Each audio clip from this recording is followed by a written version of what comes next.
Mr. Speaker, the NDP-Liberal coalition's economic update is out. Prices are up, rent is up, debt is up, taxes are up, and time is up for this costly coalition. Billions more in tax dollars will be spent and Canadians will still be struggling. This Prime Minister is just not worth the cost.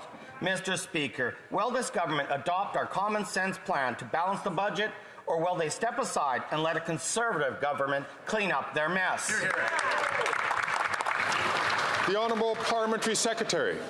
Mr. Speaker, it's been actually kind of humorous to watch this week as Conservatives twist and flail like pretzels, turning themselves into things and trying to make people believe they are there for workers. Let's review what they've been doing, Mr. Speaker.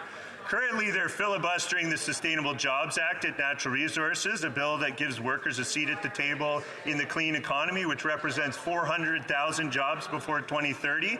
They're opposing landmark legislation that our government tabled to ban replacement workers, which is good for workers and enables them at the bargaining table. And not only do Conservatives have no credibility when it comes to standing up for workers and jobs, Mr. Speaker, but they have no vision for the future of our economy. Afraid the member has fallen out of time.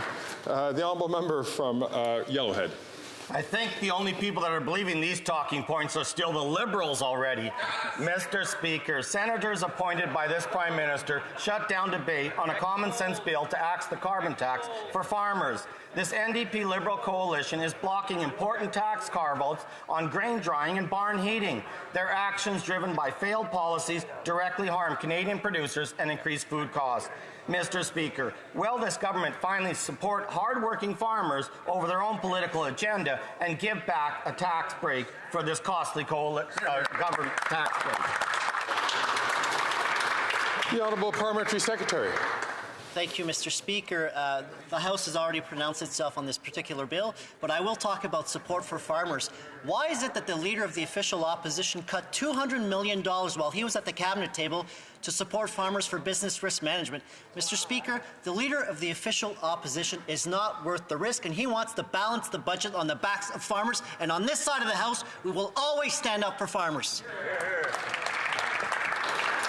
The honourable member from Desnette, Mississippi, Churchill River. Mr. Speaker, that response will do nothing to shorten food bank lineups. After 8 years, this Prime Minister is simply not worth the cost. Lineups at food banks have never been so long. People are hurting bad, and this NDP-Liberal government still plans to quadruple their carbon tax on gas, groceries, and home heat. Bill C-234 will lower taxes for farmers who produce our food.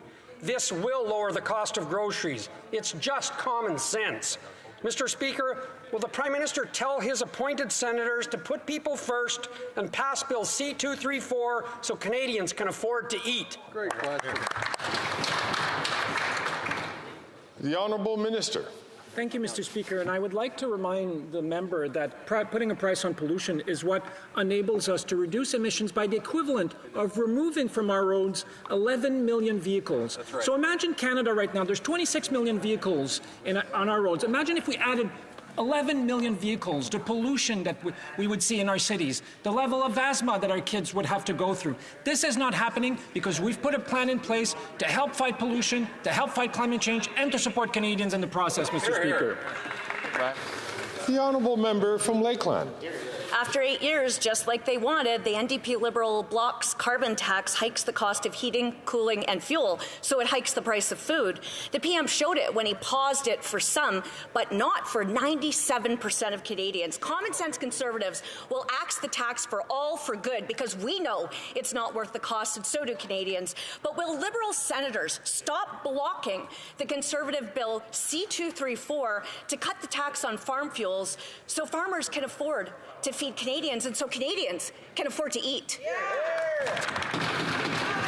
The Honourable Minister for the Environment. Thank you, Mr. Speaker. And I think facts matter in this conversation. According to the Bank of Canada, the Governor of Bank of Canada, putting a price on pollution has contributed to inflation for 0.15%, Mr. Speaker. not 15% like what the Conservatives are saying, 0.15%. And economists agree across the country that our pollution pricing system puts more money back into the 8 out of 10 households in Canada than it does. So if we take that away, we will take money away from Canadians, which is no surprise coming from the Conservative Party. They're simply not there for Canadians, and they're not worth the risk. Totally.